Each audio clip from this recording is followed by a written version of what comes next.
The movie opens at the Massachusetts Institute of Technology where Professor Gerald Lambeau, a highly respected mathematics professor, is teaching a group of graduate students. At the end of his lecture, he announces that he will write an extremely difficult mathematical problem on the chalkboard outside the classroom. He challenges the students to solve it before the end of the semester. Whoever succeeds will have their name published in the MIT Tech magazine. He adds that previous winners went on to become Nobel laureates and professors, then dismisses the class. Outside the classroom, several students stop to look at the problem on the board, but quickly walk away. A janitor named Will Hunting notices the problem, pauses, and stares at it with quiet curiosity. Later that day, Will is hanging out with his best friend Chucky at a bar. He doesn't stay long, telling Chucky that he's tired and wants to go home.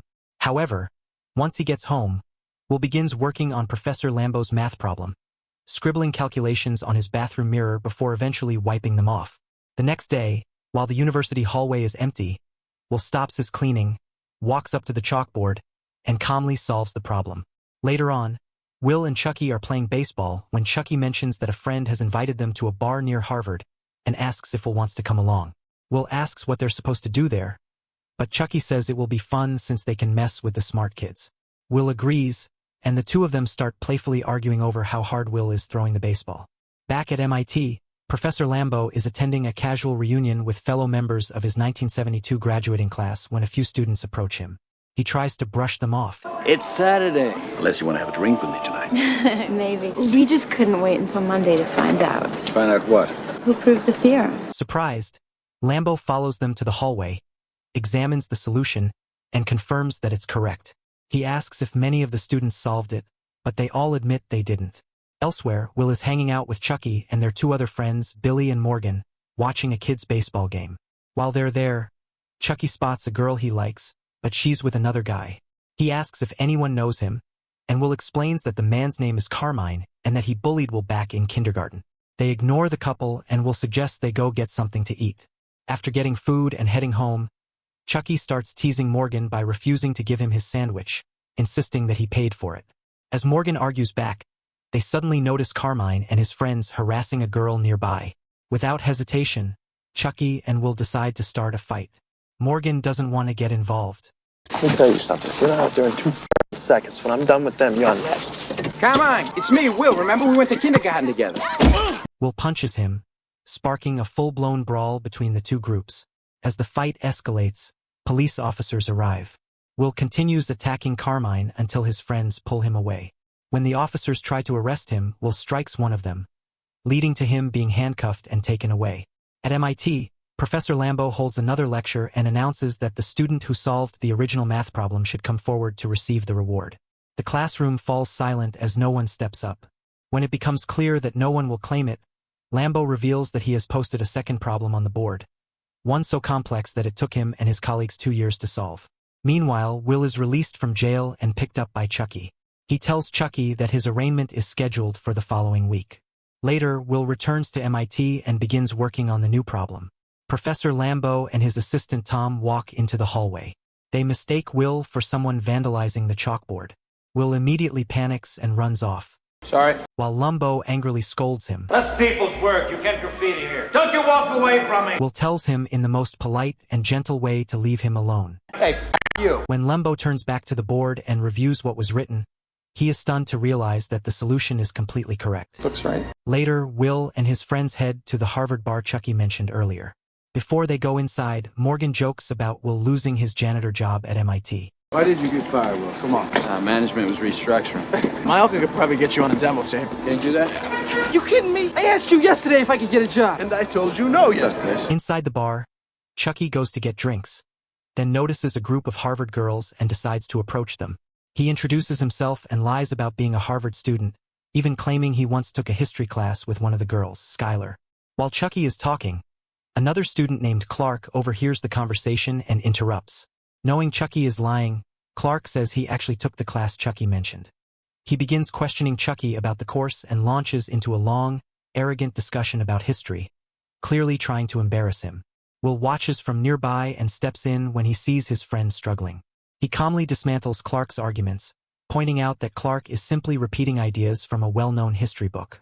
You're a first-year grad student. You just got finished reading some Marxian historian, Pete Garrison probably. You're gonna be convinced of that till next month when you get to James Lemon. Then you're gonna be talking about how the economies of Virginia and Pennsylvania were entrepreneurial and capitalist way back in 1740. That's gonna last until next year. You're gonna be in here regurgitating Gordon Wood, talking about, the pre-revolutionary utopia and the capital forming effects of military mobilization. Well, as a matter of fact, I won't, because Wood drastically underestimates the impact of social... Wood drastically underestimates the impact of social distinctions predicated upon wealth, especially inherited wealth. You got that from Vickers. Work in Essex County, page 98, right? Yeah, I read that too. Were you going to plagiarize the whole thing for us? Do you have any thoughts of your own on this matter? Or is that your thing? You come into a bar, you read some obscure passage, and then pretend you pawn it off as your own idea just to impress some girls? Embarrass my friend? Clark is left speechless. See, the sad thing about a guy like you is in 50 years, you're going to start doing some thinking on your own, and you're going to come up with the fact that there are two certainties in life. One, don't do that. And two, you dropped 150 grand on a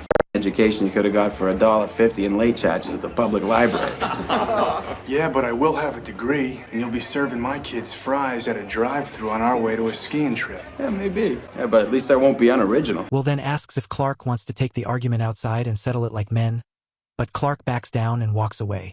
Skylar, who has been watching the exchange, is clearly impressed. Moments later, she approaches Will herself and jokingly calls him an idiot for not coming over to talk to her. I've been sitting over there for 45 minutes waiting for you to come and talk to me. But I'm tired now and I have to go home. I couldn't sit there anymore waiting for you. She gives him her phone number and suggests they get coffee sometime. Will agrees and Skylar says good night before leaving. Afterward, Will and his friends leave the bar. Outside, they spot Clark again and Will can't resist taunting him by flashing Skylar's phone number and bragging that he got the girl. The group then heads home. The next day, Professor Lambo and his assistant visit Will's supervisor at MIT. I just need the name of the student who works here. No students work for me. The supervisor explains that Will is not a student and that he didn't show up for work that day. He also mentions that Will got the job through his parole officer and provides Lambo with the officer's contact information. Meanwhile, Will appears in court for his arraignment on charges of assaulting a police officer. He represents himself, confidently arguing his case. Professor Lambo arrives and watches the proceedings. Your Honor, Henry Ward Beecher in Proverbs from the Plymouth Pulpit, 1887, said it, and I quote. This is the 20th century, Your Honor. Excuse me. Going to make a mockery of the court. I am afforded the right to speak in my own defense, sir, by the Constitution of the United States. This is the same don't tell me document about which the guarantees Constitution my of the liberty. United States. Now, liberty, in case you've forgotten, is the soul's right to breathe. I mean, it cannot take a long breath. Laws are girded too tight. Without liberty, man is a cinco. Man is a what? Ibid, Your Honor. Will cites old legal precedents and constitutional law, attempting to argue that the case should be dismissed. However, the judge reveals that Will has a long history of charges, including assault, theft, impersonation, and other minor crimes, many of which were previously dismissed because Will successfully defended himself. This time, the judge refuses to dismiss the case, sentences Will to jail time, and sets bail at $50,000. Afterward, Will is taken back to jail. While there, he calls Skylar and introduces himself as the guy from the bar. He apologizes for not calling sooner and suggests they still go out sometime. During the conversation, he casually asks if she's a pre-law student. Later, Will is taken to a private room in the prison to meet Professor Lambo. Do you want? Lambo introduces himself. Gerald Lambo, professor you're told to f*** himself. And explains that he has spoken to the judge who has agreed to release Will under Lambo's supervision. However, the deal comes with two conditions. Will must meet with Lambo weekly to work on advanced mathematics, and he must also attend regular therapy sessions. If he fails to comply, he will return to jail. Will agrees to the math but refuses therapy. All right, I'll do the math, but I'm not going to meet with any therapist. It's better than spending that time in jail, isn't it? Soon, Will and Professor Lambo begin working together, proving complex theories and solving advanced mathematical problems. The night before his first therapy session, Will reads the therapist's book. At the session the next day, he treats the process as a joke, mocking the therapist and ridiculing the book. Do you find it hard to hide the fact that you're gay? What are you talking about? What? Look, buddy, 2 seconds ago you were ready to give me a jump. A jump? Are you? I'm terribly sorry to disappoint you. Hey, look, I don't have a problem with it. I don't care if you putt from the rough. What are you putting from the rough? What on earth are you talking about? Offended, the therapist storms out and tells Lambo he will no longer work with Will. The following day, Lambo brings in another therapist who attempts hypnosis. Once again, Will refuses to take the session seriously, joking and derailing the process until the therapist angrily leaves.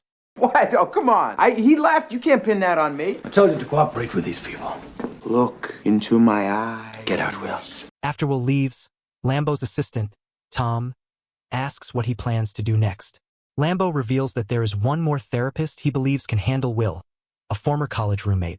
The story then shifts to Sean McGuire, Lambo's longtime friend and former college roommate, who now teaches psychology to undergraduate students at a community college. During his lecture, Sean explains the importance of trust in therapy.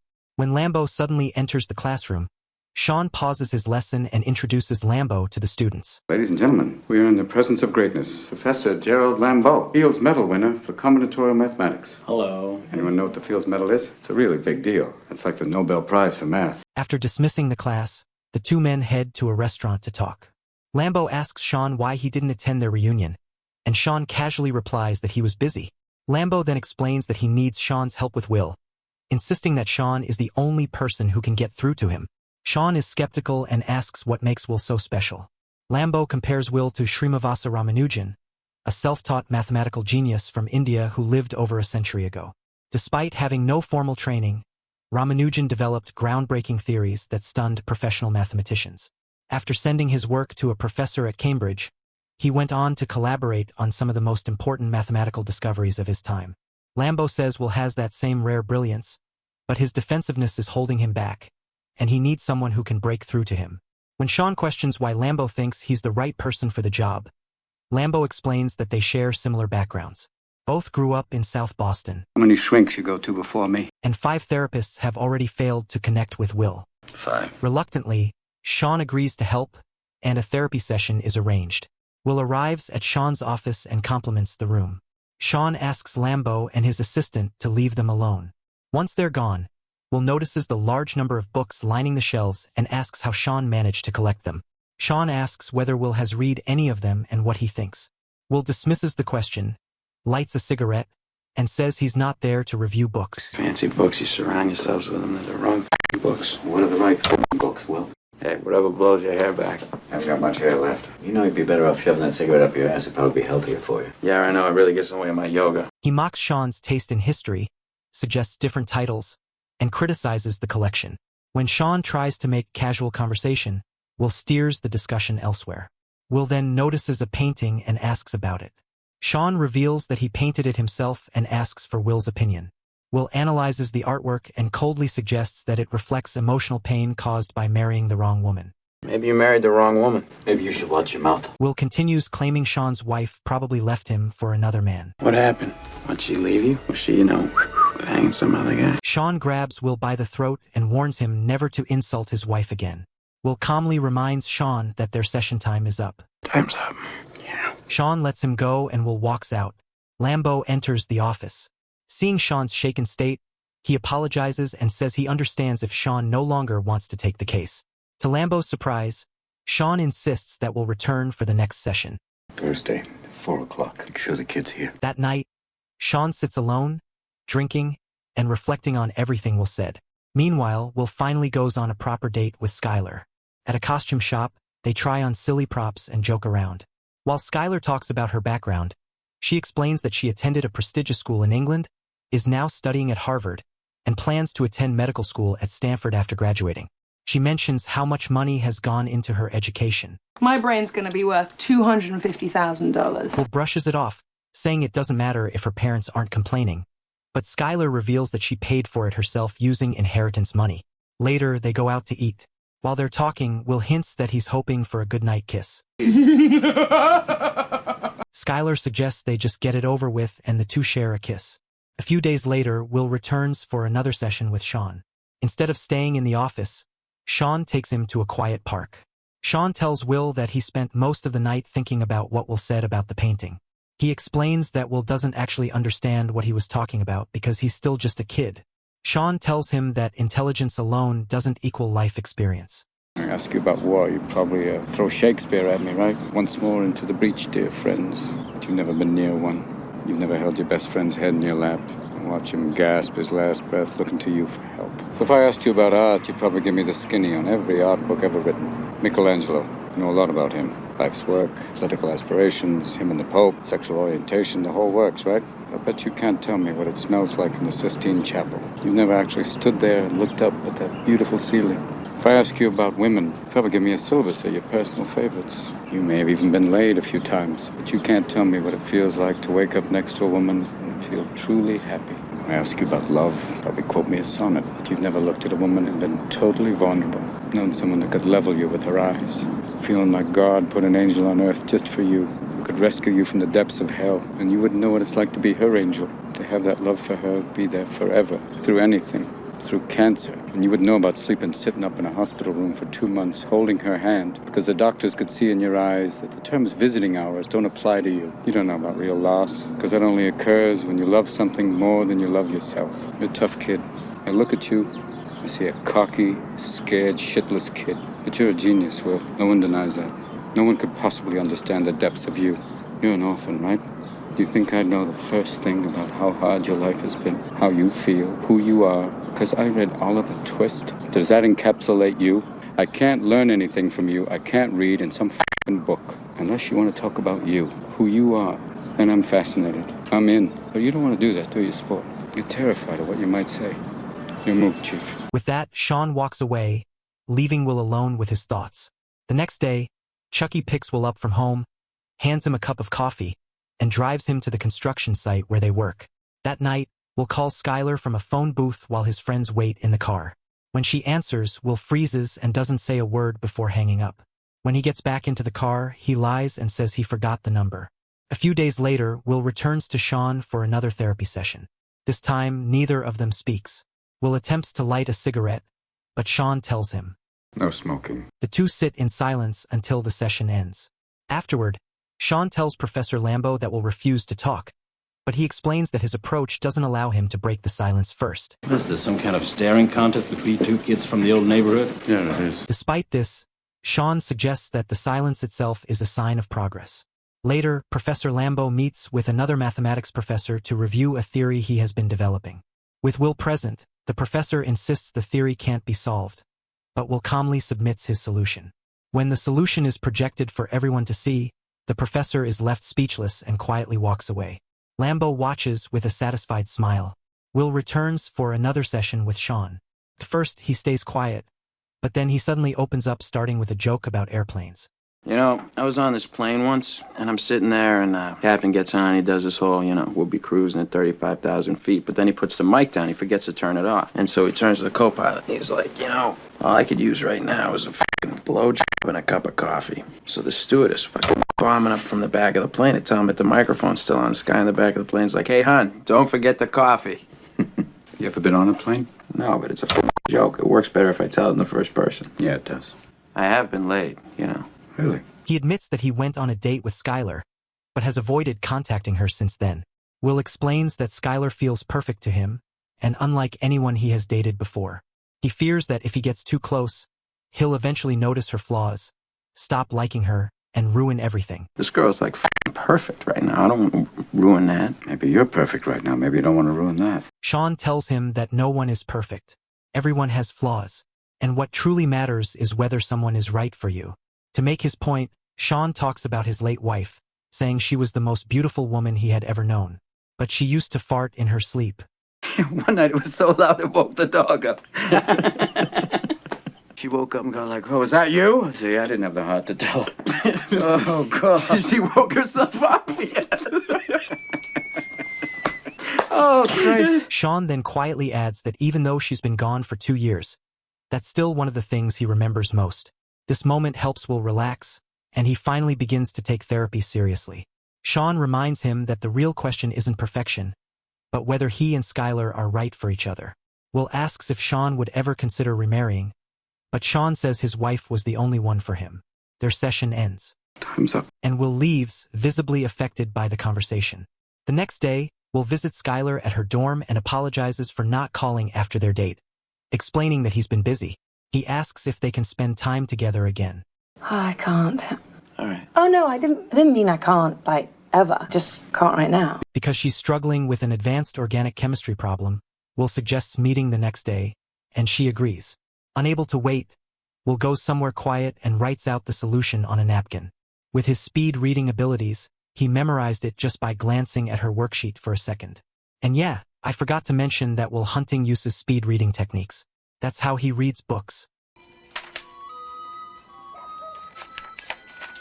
He returns to Skylar's room and hands it to her. She's stunned by the answer and asks how he figured it out, but Will brushes it off with a joke. With her work done, Will suggests they go out immediately. After a brief hesitation, Skylar agrees. Soon, the two are at a dog racing track. Skylar watches the race through binoculars and cheers excitedly when the dog she bet on wins. She asks Will about his background and family. Will tells her that he has 12 older brothers. Impressed, Skylar asks if he still sees them and says that she'd love to meet them someday. Will later has another session with Sean where he asks if Sean ever regretted meeting his wife, knowing the pain her death caused. Sean says he never regretted a single day with her. He explains how he knew she was the one, describing the exact day they met.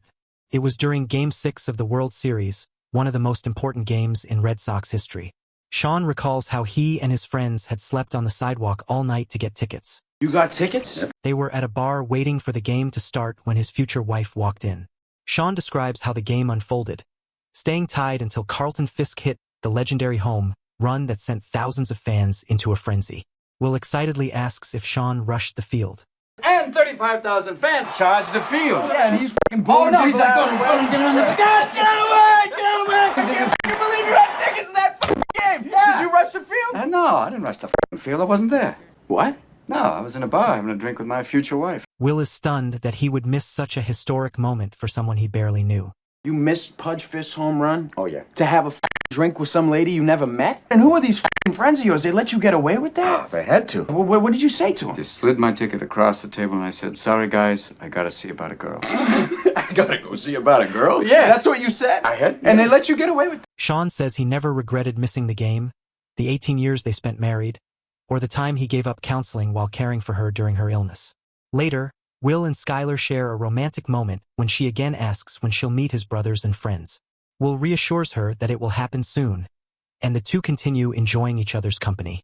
Soon after, Skylar joins Will and his friends at a bar. She quickly fits in, listening closely as Chucky entertains everyone with a story about his Uncle Marty.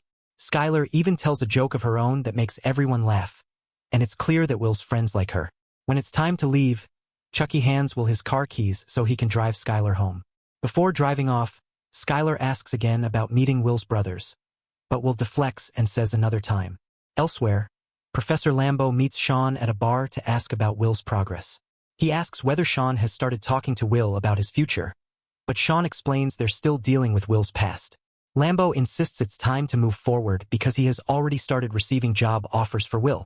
Sean argues that Lambeau is pushing his own agenda, but Lambeau tries to prove otherwise by asking the bartender if he knows who Einstein is. Tim, can you help us? We're trying to settle a bet. You ever heard of Jonas Salk? Sure, cured polio. You've heard of Albert Einstein?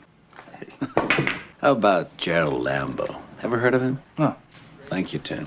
Lambeau explains that Einstein was once just a patent clerk who worked on physics in his spare time before changing the world. Can you imagine if Einstein would have given that up just to get drunk with his buddies in Vienna every night? Tim would never have heard him. We all would have lost some. He insists Will has that same potential and that everything he's doing is meant to ensure it isn't wasted. I'm nothing compared to this young man. Sean argues that Will needs to move at his own pace and shouldn't be rushed. He cites as an example another math prodigy who also had a troubled childhood. In the 1960s, there was a young man graduated from University of Michigan. Did some brilliant work in mathematics, specifically bounded harmonic functions. Then he went on to Berkeley, was assistant professor, showed amazing potential. Then he moved to Montana and he blew the competition away. Yeah, so who was he? Ted Kaczynski. Never heard of him. Hey, Timmy! Yo! Who's Ted Kaczynski? Unibomb! Despite the disagreement, Lambeau reveals that he has already arranged a job interview for Will and that it's happening right now. Uninterested in the opportunity, Will sends Chucky to attend the interview in his place. During the interview, Chucky deliberately messes with the employers, dismissing their offers and accusing them of wasting his time. He demands $200 just to consider the job, but they only manage to offer $70. Chucky takes the money, tells them to speak to his attorney, and walks out. Meanwhile, Will and Skylar are sitting together at an outdoor restaurant. Skylar is focused on an assignment. When Will offers to help, she refuses, saying she needs to understand it herself because it's important. Curious, she asks how Will knows so much, especially advanced organic chemistry, that even top Harvard students struggle to grasp. Will explains that it's instinctive for him. He compares himself to Mozart or Beethoven, saying that just as they could look at a piano and know how to play it, He can look at a problem and immediately understand how to solve it. Skylar is impressed and kisses him, joking that it's unfair she only met him after spending 4 years in Boston. Later, the two are lying together when Skylar asks if Will would come with her to California. She explains that she'll soon be graduating from Harvard and moving on to Stanford for medical school. The question catches Will off guard. He asks if she's serious, and she assures him that she is. Will grows uneasy and says it's a big commitment. He worries that if they go together, she might eventually discover something about him that makes her change her mind. You might find out something about me you don't like, but you know it's such a serious thing that you can't take it back, and now I'm stuck in California. Someone doesn't really want to be with me, just wish they had a take back. I can't go to California. Why not? He then claims he can't leave Boston because he has a job and a life there. Skylar presses him, asking what he's really afraid of and whether he loves her. The conversation quickly turns into an argument.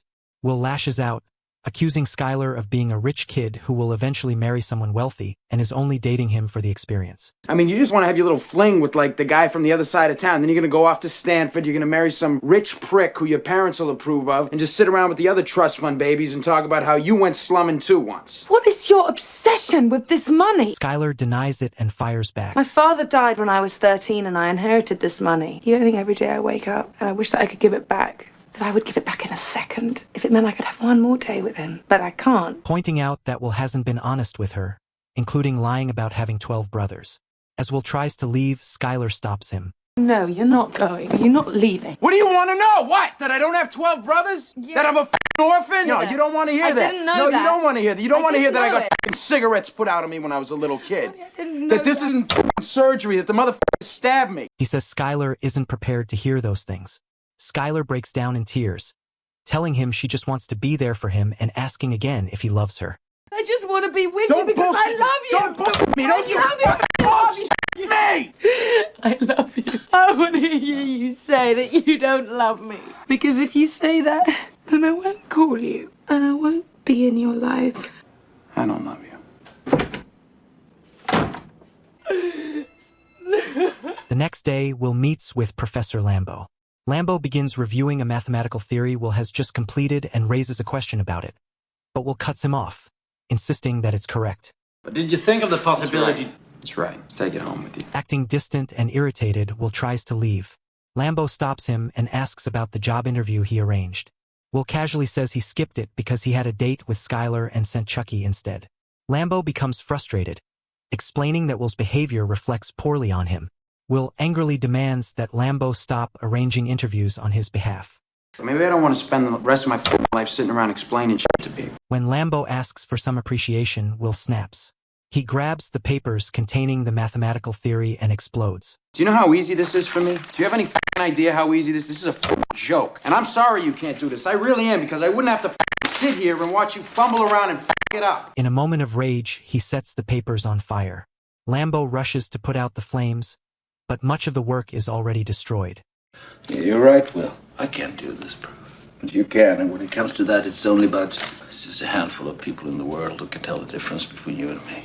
But I'm one of them. Sorry. Yeah, so am I. Most days I wish I never met you. Because then I could sleep at night. I didn't have to walk around with the knowledge that there was someone like you out there. I didn't have to watch you throw it all away. Days later, Will attends an interview with the National Security Agency.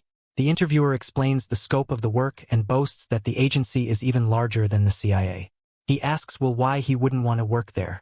After thinking for a moment, Will responds by outlining a hypothetical scenario. He helps crack an unbreakable code. The information leads to the bombing of a rebel group somewhere in Africa or the Middle East. Innocent people die, and the United States installs a government that serves its own interests, such as securing cheap oil. Will says he doesn't want to be responsible for destroying lives in the name of political ambition. He ends the interview by saying he'll keep his options open. The story returns to Will's therapy session with Sean. Sean asks Will if he believes he has a soulmate. Will says it's Chucky, but Sean explains that Chucky is more like family. A soulmate, he says, is someone who opens up your soul. Will then lists famous philosophers as his soulmates, but Sean reminds him that they're dead and real soulmates are living, breathing people. Sean tells Will that not many people are given the kind of opportunity he has, and that many parents work exhausting, low-paying jobs just to give their children a chance at something like this. Will argues that there is dignity and honor in those kinds of jobs.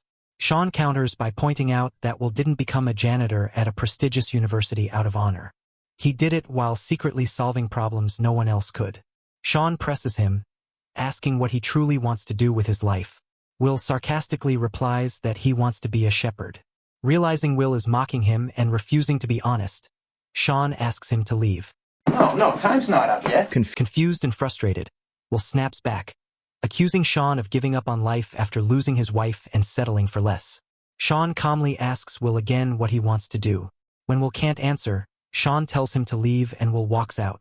Later, Will calls Skylar just to check on her before she leaves. He tells her about the job interviews. Skylar tells him that she loves him. I love you. Will. You take care. Bye. Skylar is visibly hurt. Soon after, she heads to the airport and flies to California for medical school, while Will returns to his construction job in Boston. During a break at the construction site, Chucky asks Will about Skylar, and Will tells him she has left for medical school in California. Chucky then has a heartfelt conversation with him. He asks about the therapy and the job opportunities Lambo is lining up. Will says he doesn't want to spend his life as a lab experiment or sit behind a desk for 50 years. I'm gonna be a fucking lab rat. Better than this shit. He says he's content staying in Boston, working construction, living near Chucky, and raising a family right where they are. Chucky finally tells him the truth. He says Will is being selfish and foolish for throwing away his gift.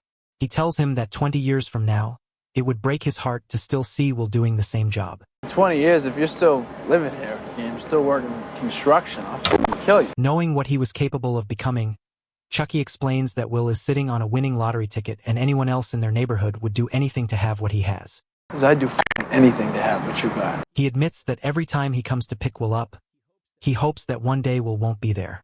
Because I think maybe I'll get up there and I'll knock on the door and you won't be there. No goodbye, no see you later, no nothing. Just left. Because that would mean he finally left to become something more. Will quietly absorbs every word. Back at Sean's office, Professor Lambo arrives for Will's scheduled session only to find that neither Sean nor Will is there. He calls Sean and warns him that if Will stops attending therapy, he'll be forced to file a report. I'm sitting in your office and the boy isn't here. An hour and 10 minutes late. Well, if he doesn't show up and I file a report saying he wasn't here and he goes back to jail, it won't be on my conscience. A little later, Sean arrives at his office where he gets into a heated argument with Professor Lambo. Lambo accuses Sean of enabling Will's fear and holding him back. Sean responds that Will pushes people away because of deep emotional trauma and a fear of abandonment. He pushes people away before they have a chance to leave him. It's a defense mechanism, all right? Lambo insists that Will is strong enough to move forward and that Sean is letting his own past influence his judgment.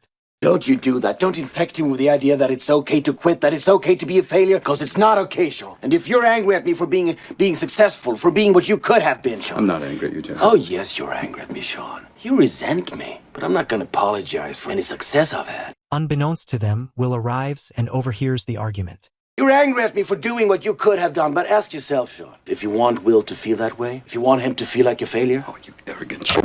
That's why I don't come to the goddamn reunions, because I can't stand that look in your eye. That condescending, embarrassed look. You think I'm a failure. I know who I am, and I'm proud of what I do. It was a conscious choice. I didn't f*** up. I knew you before you were a mathematical god. When you were pimple-faced and homesick and didn't know what side of the bed to piss on. Why are you still so f***ing afraid of failure? Yeah, you were smarter than me then, and you're smarter than me now, so don't blame me for how your life turned out. It's not my fault. I don't blame you. It's not about you, you mathematical dick. It's about the boy. As tensions rise, Will steps in. Lambo, seeing him, excuses himself and leaves. After Lambo is gone, Will notices his case file in Sean's hand. Sean explains that he must submit progress reports to the judge. Hey, you're not gonna fail me, are you? Inside the file are photographs showing bruises from Will's abuse in foster care. Will asks if Sean ever experienced anything like that. Sean then reveals that his own father was abusive. My father was an alcoholic, mean drunk. He'd come home hammered, looking to wail on somebody. So I'd provoke him so he wouldn't go after my mother and little brother. Interesting nights were when he wore his rings. Yeah, he used to just put a wrench, a stick, and a belt on the table and just say choose. Well, I gotta go with the belt there, Vanna. I used to go with the wrench. Why the wrench? Because him, that's why. Your foster father? Yeah. Will finally admits that he pushes people away as a defense mechanism because he's afraid of being abandoned, which is why he pushed Skylar away. Sean gently looks at him and tells him that everything he went through was not his fault. You see this? All this shit. This is not your fault. I know. Look at me, son. It's not your fault. I know. No, you don't. It's not your fault. It's not your fault. Don't f with me. It's not your fault. Don't f with me, all right? Don't f with me, Sean, not you. It's not your fault. Eventually, the words break through. Will collapses into Sean's arms, sobbing uncontrollably and apologizing as years of pain finally come pouring out. Later that night, alone in his room, Will reflects deeply on everything that's happened. The next day, he shows up at one of the firms Professor Lambeau arranged an interview with McNeil and tells them he's there for the position. Will returns for his final therapy session with Sean and tells him that he accepted the job at McNeil.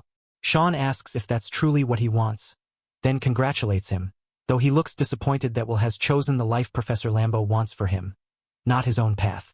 You do what's in your heart, son, you'll be fine. Will thanks Sean for everything and promises to stay in touch.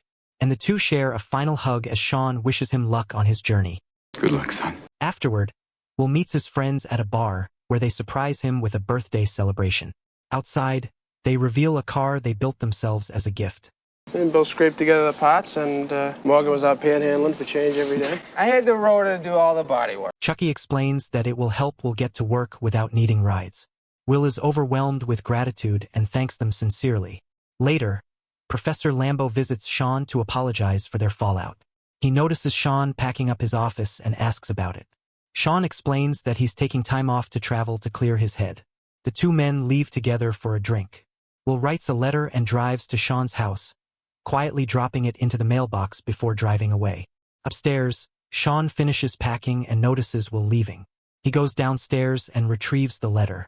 It says, If the professor calls about that job, just tell him, sorry. I had to go see about a girl. Will. Son of a bitch. He stole my line. At the same time, Chucky and the others drive to Will's place to pick him up. Chucky knocks repeatedly, but there's no answer. He looks through the window, realizes Will is gone, and smiles. He returns to the car and tells the others. Not there. Without another word, they drive off. The film ends with Will driving west, heading toward California and a future he finally chose for himself.